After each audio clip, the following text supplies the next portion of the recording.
Programm Püsi piirides. Eelmises videos koostasime Edisonile juhise, kuidas ta takistust nähes käituma peaks. Selles osas koostame programmi, kus õpetame Edisoni ennast musta piirjoone sees hoidma. Kordamiseks kasutage töölehte number 19. Edisoni joone järgimise andurit saab lisaks joone järgimisele ja rajavärvi tuvastamisele kasutada ka programmi koostamisel, kus me soovime, et Edison ei väljuks musta piirjoone seest. Programmeerimisülesande püstitus on iseenesest päris lihtne. Sõidame edasi, kuni must joon vastu tuleb, tagurdame natuke, pöörame paremale või vasakule ja siis jälle otsast peale.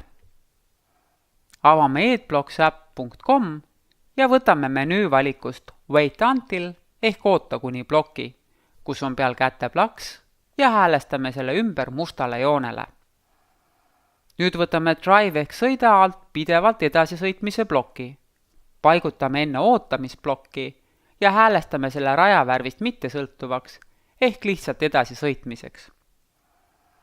Valime tagasisõitmise ploki ja määrame sinna ühe paraja hulga millisekundeid, näiteks 45, et Edisonil ei oleks ohtu ringist väljasõitmiseks, enne kui ta pööret sooritab.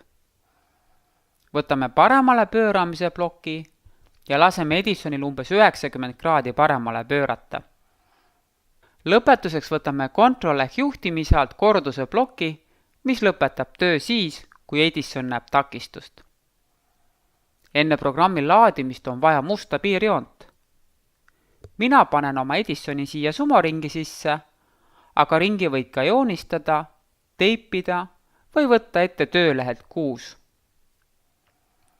Pane tähele, kuna Edison täidab programmi vasakult paremale järjest, siis katkestab ta takistust nähes programmi ära mitte kohe, vaid siis, kui ta jõuab korduse uuesti alustamise tingimuseni.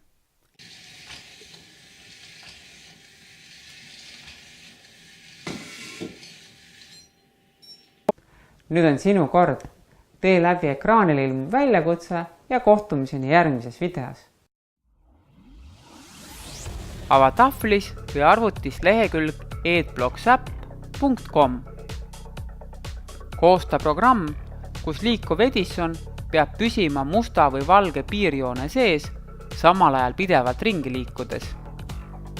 Võid panna programmi jooneni jõudmisest ka piiksuga hoiatama või panna programmi algusesse liikumiskiiruse muutmise plokki ja katsetada, kui hästi püsib Edison piirides erineva kiirusega liikudes. Kui kaua sinu Edison joone sees püsis enne, kui ta välja sõitis? Või ei sõitnudki?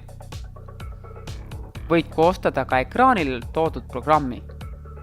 Videos õpitu jääb paremini meelde, kui prindid välja ja lahendad läbi töölehe 19.